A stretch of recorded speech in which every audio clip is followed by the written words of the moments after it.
Dulce murió rodeada de silencio, pleitos familiares, miedo y una pregunta que hasta hoy nadie ha podido responder. ¿La estaban cuidando o la estaban controlando? Bienvenidos amigos a un nuevo video de Tutoriales Gerberín. El día de hoy les traemos un video especial, pues hablaremos de la cantante Dulce. Pónganse cómodos y si aún no está suscrito, es el momento. Sin más preámbulo, comenzamos. Hoy vamos a contar todo lo que no se dijo mientras ella vivía. Y miren, uno de los pleitos más ruidosos que tuvo Dulce fue con Lucía Méndez. Aquí ya no hablamos de pequeñas broncas entre colegas, no. Aquí hablamos de insultos públicos y un resentimiento que se salió completamente de control. Dulce llegó a insinuar que la carrera de Lucía no se había construido solo con talento, sino con favores, gracias a su amante, el Tigre Azcárraga. Y eso, en este medio, es como aventar un cerillo prendido a un tanque lleno de gasolina. Por su parte, Lucía Méndez la acusó de ser una mujer bipolar, y ella dijo que, si Dulce decía que ella era bipolar, entonces que Lucía era reptiliana. Y chéquense esto, amigos, porque esta no fue la única bronca que Dulce cargó en sus últimos años. Su paso por realities y programas recientes no la levantó, la exhibió. Así, tal cual. La colocó en un terreno que no era el suyo, donde el talento pesa menos que el conflicto. Su participación en El Retador, el programa que no solo la exhibió, la quebró. Dejó varios momentos tensos, sobre todo por los roces con Lupillo Rivera, que fueron evidentes frente a cámaras. Gestos incómodos o carotas, como diría mi abuela. Comentarios fuera de lugar y una vibra que simplemente no cuadraba. No lo decimos nosotros, se notaba. Dulce parecía fuera de sitio, incómoda, obligada a convivir en un formato donde gana el que grita más fuerte, no el que canta mejor. Después del programa, se comentó que Dulce salió muy afectada emocionalmente, no por el resultado, sino por el trato. Porque ella venía de otra escuela, una donde la trayectoria se respeta y no se pone en juego para hacer rating. Y de pronto estaba ahí, tragándose actitudes, soportando tensiones y aceptando cosas que, en otro momento de su carrera, jamás habría tolerado. Quienes estuvieron cerca también aseguran que, después de esas experiencias, algo se rompió por dentro. Pero el golpe más duro no vino de afuera, vino desde su propia casa. Más allá de los pleitos públicos, el conflicto que realmente la marcó fue el que tuvo con su hija. Y este explotó con fuerza después de su muerte, porque, según dicen las malas lenguas, la relación era tensa. Discusiones constantes, decisiones que ya no eran solo de Dulce, permisos, condiciones, límites impuestos. El chantaje emocional del cual se dice que su hija le hacía para manipularla con el nieto. Y es que, para Dulce, el niño era su adoración, su refugio, su alegría. Pero también, en algún punto, tener acceso a él se volvió un problema. Se dice que hubo ocasiones en las que no pudo verlo porque su hija se lo negaba, que eso la hizo llorar, que la rompió por dentro. Según lo relata Francisco Cantú, cuando Dulce se negaba a hacer lo que la hija decía, le negaba el nieto.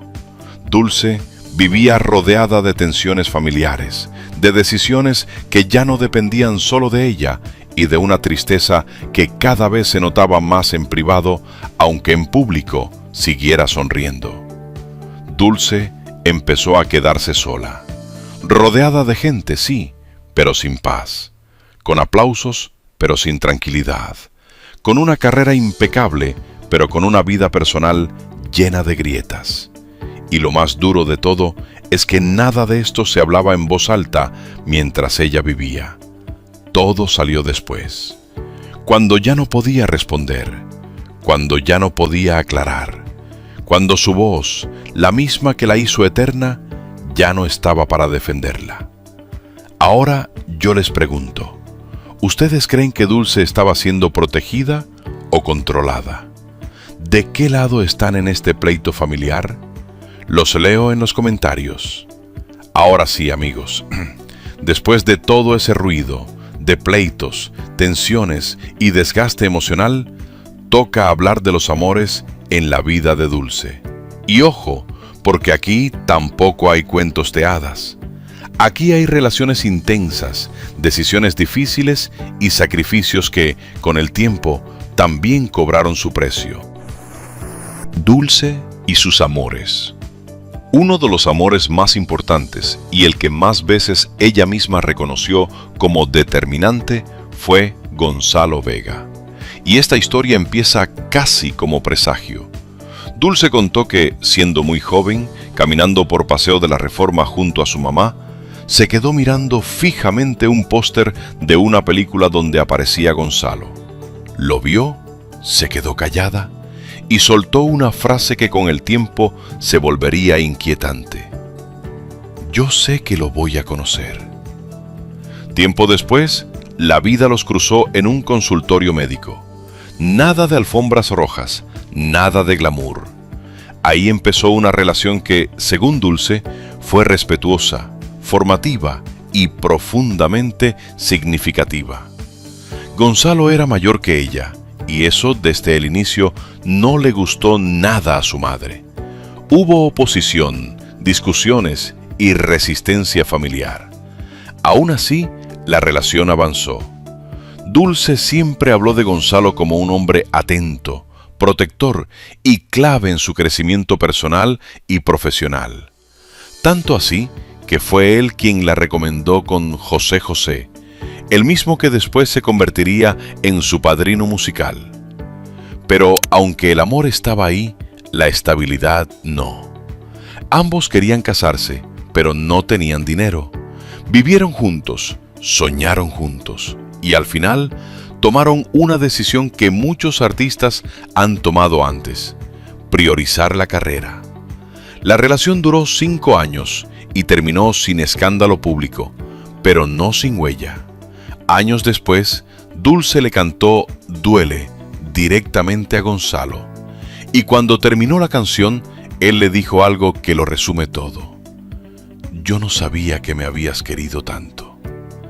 Ahí quedó claro que fue un amor profundo, pero también un amor que no se quedó. Durante décadas, Dulce fue una mujer trabajadora, ahorrativa, disciplinada.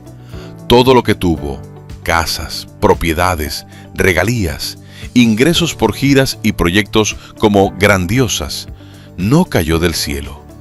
Ese patrimonio se hizo a base de escenarios, viajes, desveladas y una carrera de más de 50 años. Pero según lo que empezó a comentarse antes de su muerte, no después, en sus últimos años ya no tenía el control absoluto de ese dinero.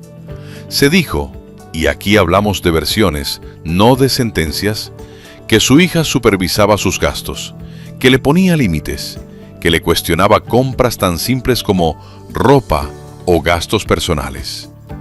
El argumento que se repetía era uno solo: no hay que despilfarrar la herencia. Y esa frase, amigos, fue la que empezó a prender los focos rojos. Porque una cosa es cuidar y otra muy distinta es administrar como si el dinero ya no fuera de quien lo ganó. Y justo cuando este ambiente ya estaba tenso, aparece un nombre que vuelve a mover todo: Francisco Cantú. Según se dijo, este empresario fue la última pareja sentimental de Dulce, y también, según se comentó, no fue bien recibido dentro de la familia. Se habló de desconfianza, de miedo a que se aprovechara de la fama y sobre todo del patrimonio de la cantante. Incluso empezó a circular el rumor de que Dulce planeaba casarse, y eso habría encendido todavía más las alarmas. A partir de ahí, dicen, la relación madre-hija se hizo más difícil que nunca. Advertencias, discusiones y señalamientos directos. Que si era un cazafortunas, que si solo buscaba dinero. Y aquí es donde el amor deja de ser tema y el dinero toma el control de la historia. Porque Dulce, sabiendo que su salud ya no era la misma, decidió hacer su testamento. Y eso sí lo dijo abiertamente. Nombró a su hija como heredera universal. Explicó que solo tenía una hija y que no veía razón para repartir sus bienes entre más personas. Hasta ahí, todo parecía normal. Pero el verdadero problema no fue el testamento. El problema fue todo lo que estaba pasando antes de firmarlo. Porque también se dio a conocer que Dulce estaba considerando demandar a su hija y a su yerno, Moisés González. El motivo, el control de sus redes sociales. Según relató su abogado Jesús Briones, Dulce estaba desesperada porque no tenía acceso a sus propias cuentas, no podía publicar, no podía promocionar su trabajo y no le querían devolver las contraseñas. Se dice que Dulce llamó llorando al abogado, preguntando qué podía hacer, que se habló incluso de una denuncia penal por abuso de confianza o despojo digital. Nada se concretó, pero el simple hecho de que un artista de su nivel pensara en demandar a su propia familia deja ver el nivel de tensión que se estaba viviendo. Y como si eso no fuera suficiente, empezaron a salir más frentes de conflicto. Mitzi, el diseñador, asegurando que Dulce le había cedido derechos para una línea de maquillaje y perfumes, la hija negándolo y diciendo que solo era un contrato de compraventa. Familiares y allegados reclamando que no se estaba cumpliendo la última voluntad de la cantante. Todo al mismo tiempo, todo girando alrededor del dinero, el nombre y el legado. Y entonces la historia empieza a tomar otro tono, porque ya no se trata solo de una herencia futura, sino de quién mandaba en vida. Dulce estaba poniendo orden, o ya estaba siendo rebasada por su propio entorno, porque una cosa es proteger un patrimonio, y otra muy distinta es quitarle a alguien el control de su vida con el pretexto de cuidarlo. Después de todo este desgaste financiero y familiar, Dulce empezó a convencerse de que no solo estaba peleando contra personas, sino contra algo más oscuro. Algo que, según ella, ya la estaba alcanzando. Ahora contéstenme algo en los comentarios. ¿Ustedes creen que aquí hubo cuidado real o ya se estaban repartiendo la herencia en vida? ¿A quién le darían la razón en este pleito por el dinero? Después de tantos pleitos, tensiones familiares y broncas por dinero, la mente también empieza a pasar factura. Y en el caso de Dulce, según quienes estuvieron cerca de ella, hubo un punto en el que ya no solo se sentía atacada por personas, sino por algo que no podía ver ni explicar. Dulce empezó a decir que se sentía cargada, cansada, pero no solo físicamente, hablaba de malas energías, de un ambiente pesado que la rodeaba, de una sensación constante de que algo no estaba bien. No lo decía como broma ni como comentario al aire, lo decía en serio.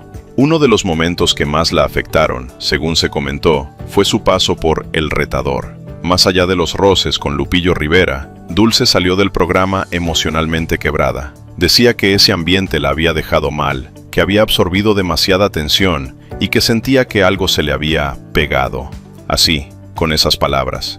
Fue entonces cuando recurrió a Jorge Flores, su amigo cercano y vidente, para hacerse una limpia espiritual. Según él mismo ha contado, Dulce estaba convencida de que necesitaba protección, de que su cuerpo y su espíritu ya no estaban resistiendo todo lo que traía encima. No hablaba de una sola persona, hablaba de muchas energías acumuladas. Pero aquí el chisme se volvió todavía más delicado cuando Dulce empezó a señalar directamente, en especial a Lucía Méndez. Dulce llegó a decir públicamente que sentía que su enfermedad podía estar relacionada con trabajos de brujería. No lo presentó como prueba, lo dijo como una convicción personal, como algo que ella sentía en el cuerpo. Ese señalamiento encendió aún más el conflicto entre ambas. Lucía lo negó todo, por supuesto, y respondió molesta, minimizando esas declaraciones. Para muchos, Dulce estaba exagerando. Para otros, estaba hablando desde el miedo y el desgaste. Lo cierto es que estas declaraciones la dejaron todavía más expuesta, más vulnerable y más aislada. A esto se sumaron otros roces públicos, conflictos con Lisette, comentarios crueles relacionados con su nieto, actitudes que Dulce sintió como ataques directos. Todo eso, según se dijo, alimentó su idea de que estaba rodeada de gente que no le deseaba el bien. Y hay una frase que repitió en más de una ocasión y que hoy, con el tiempo, suena muy perturbadora. Dulce decía: yo sabía desde hace meses que algo me iba a pasar. No hablaba de un simple mal momento, hablaba de una desgracia, de algo inevitable, de algo que ya venía en camino. Sentía que su cuerpo estaba siendo atacado desde varios frentes: el emocional, el familiar, el profesional y el espiritual. Y aquí es donde todo empieza a cruzarse, porque cuando una persona está enferma, cansada, peleada con su entorno y llena de miedo, la línea entre la realidad y la percepción se vuelve muy delgada. Y Dulce caminaba justo sobre esa línea. Dulce lo creía, lo sentía y lo decía. Y vivir con esa sensación constante de amenaza termina por romper a cualquiera. Después de esto, su salud comenzó a deteriorarse todavía más. El miedo ya no era solo emocional. Su cuerpo empezó a responder. Y lo que venía después ya no tenía que ver con energías, pleitos o presentimientos. Tenía que ver con algo mucho más concreto. Ahora díganme ustedes en los comentarios: ¿creen que Dulce realmente sentía que algo oscuro la estaba persiguiendo o todo fue producto del estrés y el desgaste? ¿Han visto otros casos donde los pleitos y el miedo terminan enfermando a una persona? Los estaré leyendo.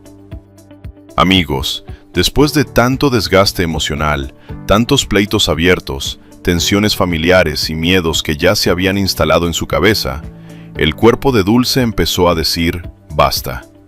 Y aquí ya no hubo interpretaciones ni versiones encontradas. Aquí apareció algo concreto, algo real, algo que no se puede discutir.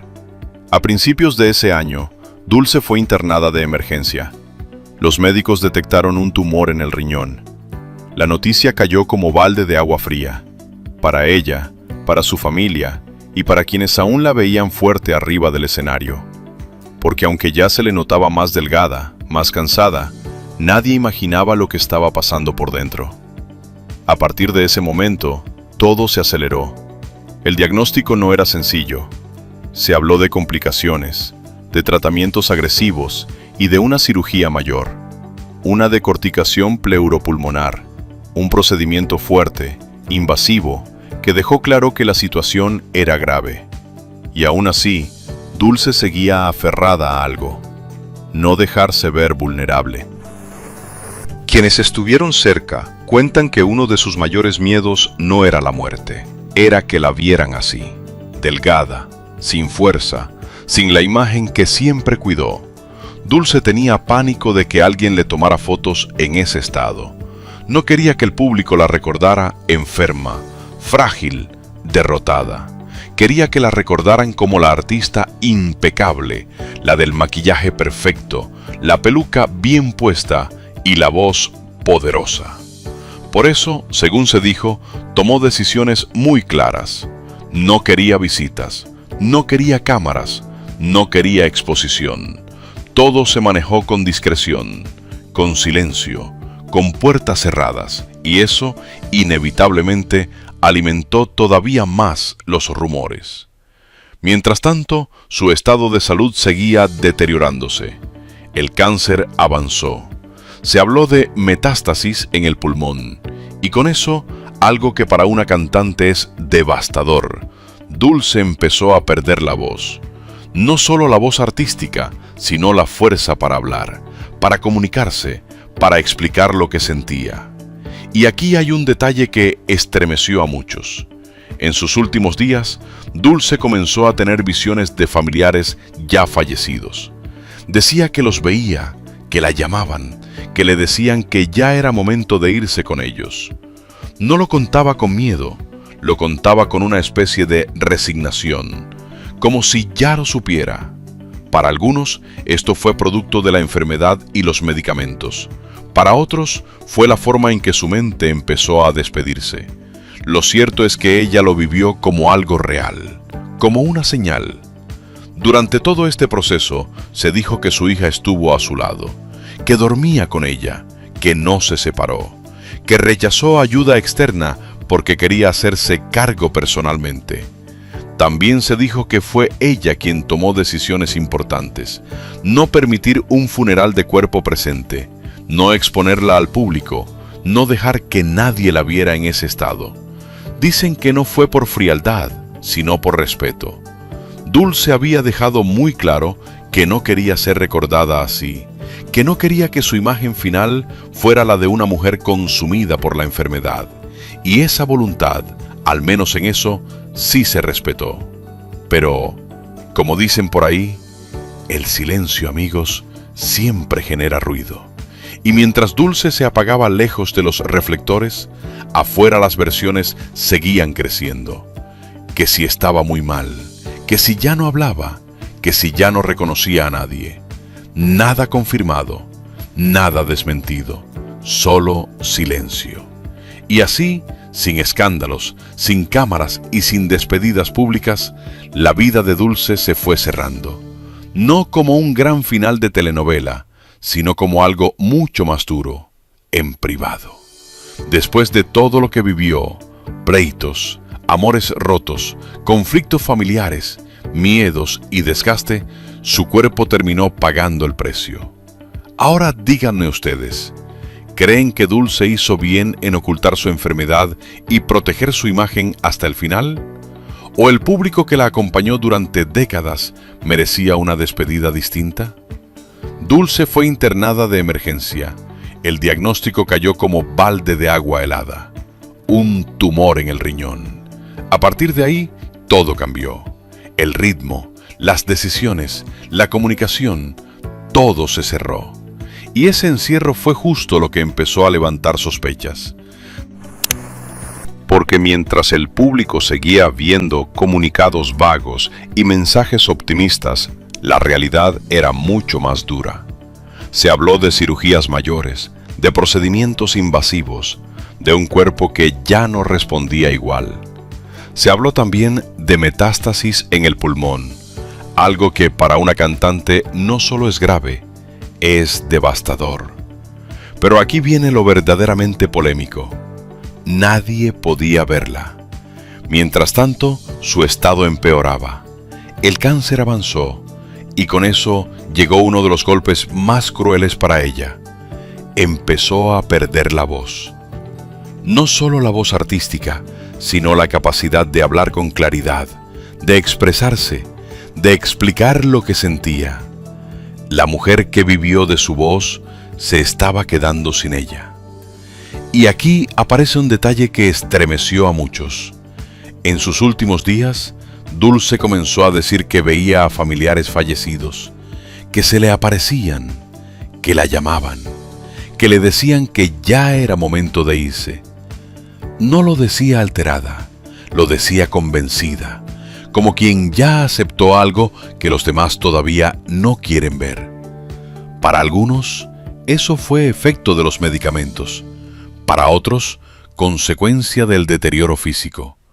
Pero hay quienes aseguran que Dulce estaba convencida de que su final estaba cerca y que algo, eso que ella llamaba oscuro, ya la había alcanzado.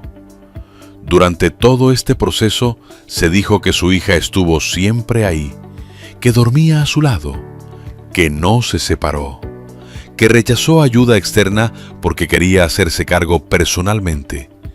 También se dijo que fue ella quien tomó decisiones firmes: no permitir visitas, no autorizar fotos, no hacer un funeral de cuerpo presente.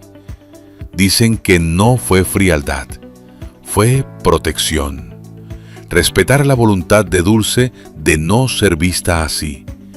Pero claro, no todos lo interpretaron de la misma forma, porque mientras Dulce se apagaba en privado, afuera empezaron las preguntas incómodas.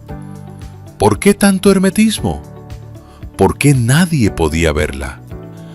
¿Por qué ni siquiera colegas cercanos pudieron despedirse? El silencio empezó a pesar más que la enfermedad, y cuando Dulce finalmente falleció el 25 de diciembre, la sensación no fue solo de tristeza, fue de misterio. sin imágenes, sin despedida pública, sin última palabra de su propia voz. Después de una vida llena de escenarios, aplausos y reflectores, Dulce se fue en silencio. Un silencio que hasta hoy sigue generando dudas, versiones encontradas y mucha polémica. Ahora díganme ustedes, sin rodeos, ¿creen que este encierro fue una decisión para proteger a Dulce o una forma de aislarla completamente? ¿A ustedes les parece normal que una figura tan pública se fuera sin que nadie pudiera verla por última vez? Antes de ser Dulce, antes del maquillaje, los escenarios y las canciones que hoy todos conocemos, estaba Berta Elisa Noguerat, una niña de Matamoros que desde muy pequeña tenía una obsesión: cantar. No un gusto pasajero, no un jueguito, una obsesión real. Soñaba con estar en la televisión, con subirse a un escenario, con que su voz la sacara de ahí. El problema es que nadie la tomaba en serio. En la escuela fue víctima de burlas. Maestros y compañeros se reían de ella cuando decía que quería ser cantante. Le decían que eso no era para ella, que mejor se ubicara, que dejara de fantasear. Y eso, para una niña, pesa, marca. Pero en lugar de romperla, la volvió más terca. Incluso en su propia casa, las cosas no fueron sencillas. Su mamá, por miedo al ambiente artístico, le prohibió cantar durante un tiempo. No porque no creyera en su talento, sino porque tenía miedo. Miedo al medio, miedo a los abusos, miedo a que su hija saliera lastimada. Pero Dulce no se resignó. Desde muy joven empezó a buscar oportunidades. Cantaba donde podía, en eventos escolares, en grupos locales, en restaurantes. A los 14 años ya trabajaba cantando. Y aquí viene un dato que pocos mencionan. Llegó a ganar en una semana más dinero del que su mamá ganaba en un mes. Desde adolescente, Dulce ya estaba sosteniendo la casa con su voz. Y aún así, no se sentía respaldada. No se sentía segura. Todo lo hacía con la sensación de que tenía que demostrar el doble, esforzarse el triple y aguantar lo que otros no. Desde ahí se empezó a formar ese carácter fuerte, resistente, a veces duro, porque no le quedaba de otra. Más tarde se fue a Monterrey, intentando abrirse camino. Ahí estudió, trabajó y terminó integrándose a un grupo musical llamado Toby y sus amigos. Fue en ese grupo donde, casi sin quererlo, nació el nombre artístico de Dulce. Un nombre que al inicio no le gustaba, que le parecía infantil, pero que terminó cargando toda su historia. Y aunque ya empezaba a moverse en el medio, seguía sin ser tomada del todo en serio. No era la favorita de nadie. No tenía padrinos poderosos. No tenía contactos fuertes. Solo tenía una cosa: una voz que no se podía ignorar. Todo esto es importante, amigos, porque explica muchas cosas. Explica por qué Dulce siempre fue tan celosa de su imagen. ¿Por qué no confiaba fácilmente? ¿Por qué le dolían tanto las traiciones? ¿Por qué aguantó situaciones que quizá no debió aguantar? Viene de una vida donde nadie le regaló nada. Y cuando una persona se hace a golpes, a rechazos y a puro aguante, muchas veces aprende a sobrevivir, pero no necesariamente a vivir en paz. Después vendría el encuentro que cambiaría su historia para siempre.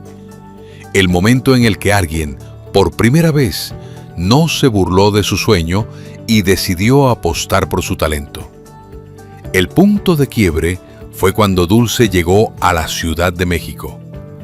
Ahí entró a la nueva banda Timbiriche, un proyecto que en su momento prometía lanzar nuevas figuras.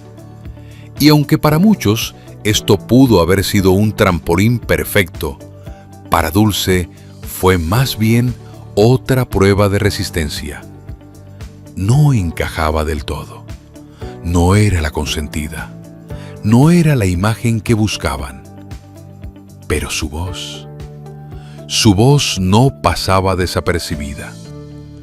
Fue entonces cuando José José apareció en su historia. Él no solo escuchó su voz, la entendió, la recomendó, la impulsó y la presentó con gente clave. Dulce siempre dijo que José José fue su padrino artístico, el primero que creyó en ella sin condiciones raras. Y eso, viniendo de alguien tan grande, le cambió el rumbo. A partir de ahí, su carrera despegó. Grabó discos, sonó en la radio, llenó palenques, teatros y auditorios.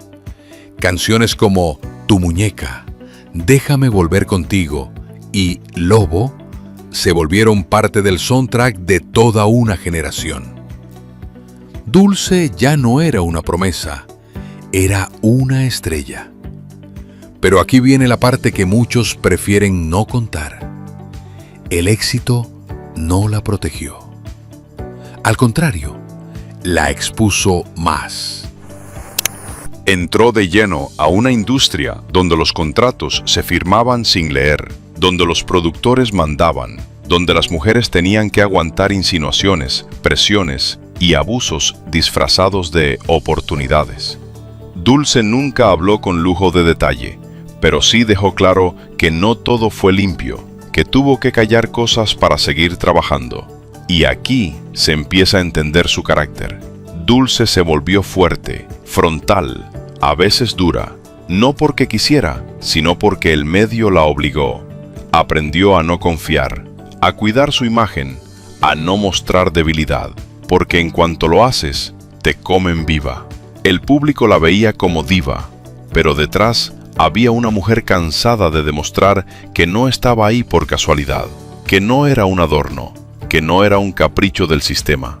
Cada éxito venía acompañado de presión, cada aplauso de una nueva exigencia, y aún así, Dulce resistió, se mantuvo vigente, se reinventó, volvió una y otra vez, pero esa misma fama que le dio todo, también le quitó mucho. Tiempo, tranquilidad, confianza en la gente, y cuando miramos todo en conjunto, entendemos algo clave. Dulce llegó al éxito sin red de protección, sin un círculo sólido que la cuidara de verdad. Por eso, cuando años después llegaron los conflictos familiares, los pleitos públicos y el aislamiento, no tenía dónde caer, porque la fama no cura heridas, solo las disimula. Ahora díganme ustedes, ¿creen que el éxito realmente protege a los artistas o solo los expone más? ¿Ustedes piensan que Dulce pagó un precio demasiado alto por mantenerse vigente tantos años? Los leo en los comentarios. Dulce nunca negó lo que José José significó para ella. Siempre lo llamó su padrino artístico. El hombre que confió en su voz cuando otros no lo hicieron. El que la recomendó, la impulsó y la puso en el radar de la industria. Y eso, ella lo agradeció públicamente hasta el final. Pero aquí viene la parte que pocos se atreven a decir en voz alta. Cargar con esa bendición también fue una carga. Dulce falleció el 25 de diciembre, una fecha que por sí sola ya carga un peso emocional enorme. Mientras muchas familias celebraban, la noticia empezó a correr con discreción, sin grandes anuncios, sin comunicados extensos, sin despedidas públicas. Otra vez, el silencio.